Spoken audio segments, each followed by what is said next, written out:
बिस्मिल्लाहिर्रहमानिर्रहीम। अस्सलाम वालेकुम दोस्तों, मैं हूं कमरान। आज की अपनी इस वीडियो में मैं आपको ज़ेरोक्स वर्क सेंटर 5755 ये जो as a photocopier machine के तौर पे इस्तेमाल होती है, इसको स्कैनर के तौर और आप इसको फैक्स मशीन के तौर पे भी इस्तेमाल कर सकते हैं, और ये नेटवर्क प्रिंटर के तौर पे भी आप इसको यूज़ कर सकते हैं।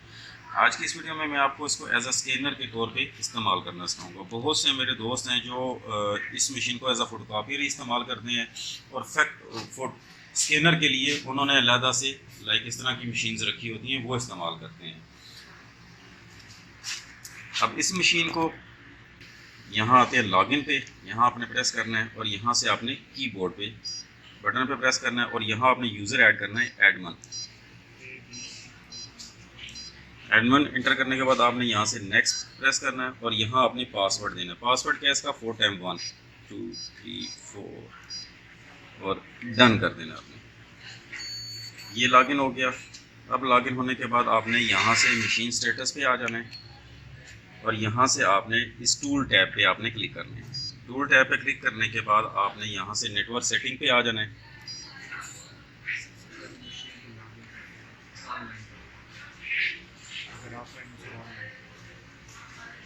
और यहाँ सबसे पहले आपने आना है ऑनलाइन से।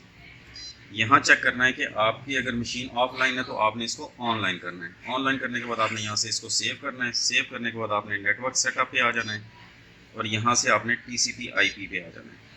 TCP/IP सेटिंग में, और यहाँ आपने अपने नेटवर्क की सीरीज़ का कोई भी IP यहाँ आपने असाइन करना है। यहाँ ये मैंने इसके अंदर IP असाइन किया हुआ है 192.168, क्योंकि मेरे नेटवर्क की सीरीज़ 10 पे चल रही है, इसलिए मैंने 10.90 इसको असाइन किया है। IP आपने असाइन करने के बाद आपने यहाँ से इसको सेव करना है। सेव करने के बाद आपने सबनेट गेटवे इसके अंदर इंटर करना है। IP गेटवे मेरा 10.1 है, वो मैंने इंटर की है। उसके बाद सेव की है। उसके बाद मैंने ब्रॉडकास्ट IP ये खुद ही उठा लेगा, अगर नहीं उठाया तो आपने मैनुअली इसके अंदर इंटर करना है। DNS कन्फिगरेशन, DNS जो आपका डिफ़ॉल्ट गेटवे है वही इसको DNS, अगर आपका कोई और DNS है तो आप DNS की IP यहाँ मेंशन कर देंगे। सेव कर दें। सेव। अब इसके अंदर कुछ मज़ीद सेटिंग ये करनी है आपने। TCP/IP सेटिंग, यहाँ पे IP वर्जन 4 और 6 आपने IP वर्जन 6 को डिसेबल करना है। अगर अनेबल है तो आपने डिसेबल करके आपने, अब यहाँ देख सकते हैं IP वर्जन 4 अनेबल है और IP वर्जन 6 डिसेबल है, और इसको आपने सेव कर देना है। और सेकंड थिंग कि यहाँ से ऑटोमेटिक एड्रेसिंग, ये DHCP सेटिंग है जो डिसेबल है। ये मैं इससे यहाँ क्लिक करता हूँ तो यहाँ से देख सकते हैं DHCP सेटिंग जो है मेरी है वो डिसेबल है। क्लिक करने के बाद आपने मशीन सेटिंग का जो काम था वो आप कंप्लीट हो चुका है। अब आते हैं अपने PC की तरफ। अच्छा, सेटिंग कंप्लीट करने के बाद आपने इसको लॉग आउट करना है। लॉग आउट कहाँ से? आपने एडमिन पे ही क्लिक करना है। आपने एडमिन पे क्लिक करना है, ये, और यहाँ से इसको लॉग आउट करना है और यहाँ से इसको लॉग आउट। इस पे मैंने अपनी ईथरनेट की केबल लगाई है, ये जो इसकी पोर्ट है, और ये ईथरनेट की मेरी जो केबल है ये स्विच में जाके लगी हुई है, वाया स्विच से कनेक्टेड है। आप देख सकते हैं ये इसकी लाइट ऑन है।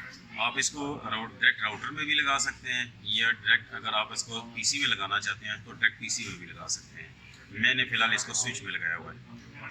अब आ गया हूँ मैं अपनी मशीन पे। अब यहाँ मैं ब्राउज़र ओपन करता हूँ, गूगल क्रोम, और यहाँ मैं IP मेंशन करता हूँ 192.168.10.90, वही IP जो मेरी मशीन को मैंने असाइन किया था। अब ये मेरी मशीन का इंटरफेस ओपन हो चुका है। अब ये डिफरेंट ऑप्शंस आपके सामने अपीयर हो गई हैं, डिफरेंट टैब्स हैं। यहाँ से आपने स्कैन टैब, अगर आपके पास स्कैन टैब अपीयर नहीं हो रहा तो आपने वर्क फ्लो के अंदर सेटिंग करनी है, तब ये आपका टैब अपीयर होगा। स्कैन टैब को मैंने क्लिक किया है। अब यहाँ से टेम्पलेट पे कोई टेम्पलेट बनी हुई, क्रिएट अ न्यू टेम्पलेट, यहाँ क्लिक करते हैं और यहाँ से टेम्पलेट नेम आप कोई भी असाइन कर सकते हैं। मैं यहाँ करता हूँ SCA स्कैनर, इसको कॉपी कर लेता हूँ। फ्रेंडली नेम आप कोई भी दे सकते हैं, मैं यही पेस्ट कर देता हूँ। और यहाँ प्रोटोकॉल में आपने यहाँ ड्रॉप मेन्यू क्लिक करके SMB सेलेक्ट करना है और यहाँ आपने वो IP जो आपकी मशीन का आईपी है। अब मशीन का आईपी कौन सा है, यहाँ से आपने देखना है।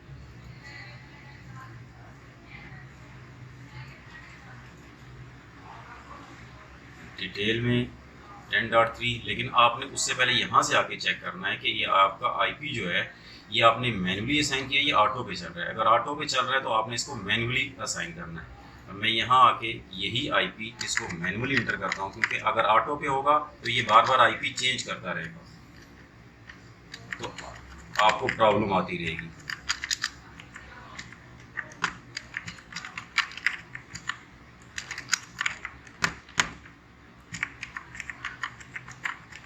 ये आईपी मैंने असाइन कर दी है, ओके करते हैं, क्लोज। अब इसको क्लोज करके यहाँ मैं आईपी 192.168.10.3 पोर्ट यही रहेगी। डॉक्यूमेंट पाथ यहाँ शेयर पे मैं यही स्कैनर नेम ही पेस्ट कर देता हूँ। यहाँ कोई भी यूज़र आप देख सकते हैं जो आपके सिस्टम का है, नहीं तो आप मैं इसको स्कैनर ही रख देता हूँ, पासवर्ड देने की ज़रूरत नहीं। ऐड करते हैं इसको, ये आ गया मेरा, ये मेरी टेम्पलेट्स क्रिएट होगी स्कैनर के नाम से। अगर आपने इसको चेंजेस करनी है तो यहाँ से एडिट बटन को क्लिक करके आप इसको चेंज कर सकते हैं, और डिलीट करनी है तो यहाँ से आप इसको डिलीट भी कर सकते हैं। अब दोबारा अपनी मशीन पे जाते हैं और यहाँ से एक डॉक्यूमेंट्स स्कैन करने से पहले मुझे यहाँ एक फ़ोल्डर बनाना है जिस नाम से मैंने एंट्री की है, स्कैनर नाम से। स्कैनर, राइट क्लिक करके इसकी प्रॉपर्टीज़ पे आ जाते हैं। अब शेयरिंग टैब पे आपने क्लिक करके एडवांस शेयरिंग में आना है। शेयर दिस फोल्डर, परमिशन पे आते हैं, एवरीवन को ही राइट्स दे देते हैं। अप्लाई, ओके करते हैं। सिक्योरिटी पे आते हैं, एडिट पे ऐड करते हैं एवरीवन को।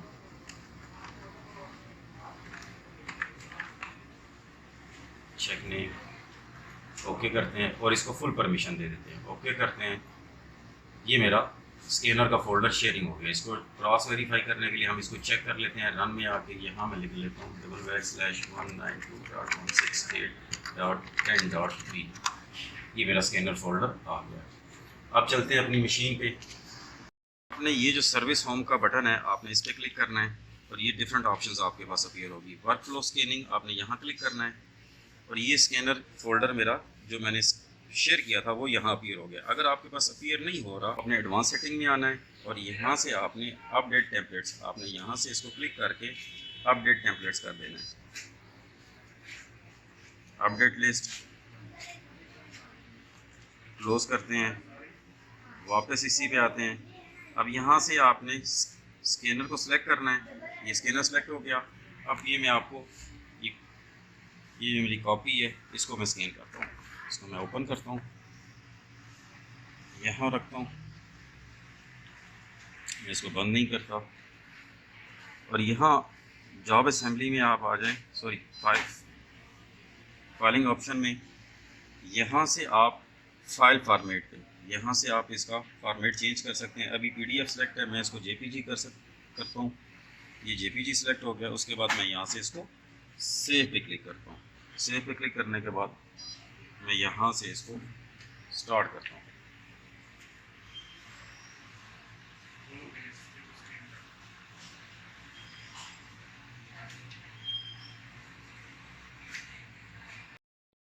जब आप स्कैन करेंगे तो यहाँ स्क्रीन पे आपको स्कैनिंग, प्रोसेसिंग और ट्रांसफरिंग ये कंप्लीट हो चुकी। अब चलते हैं। अब स्कैनिंग के बाद मैं यहाँ आ गया हूँ अपने फोल्डर पे, स्कैनर पे। ये इसके अंदर फोल्डर बना हुआ है। अब यहाँ इस फाइल को मैं ओपन करता हूँ तो ये मेरी जो मैंने कॉपी रखी थी स्कैनिंग के लिए वो आ गई। इस तरह आप अपने स्कैन, ये फुट कॉपी मशीन है Xerox 5755 को एज अ स्कैनर के तौर पर भी यूज़ कर सकते हैं।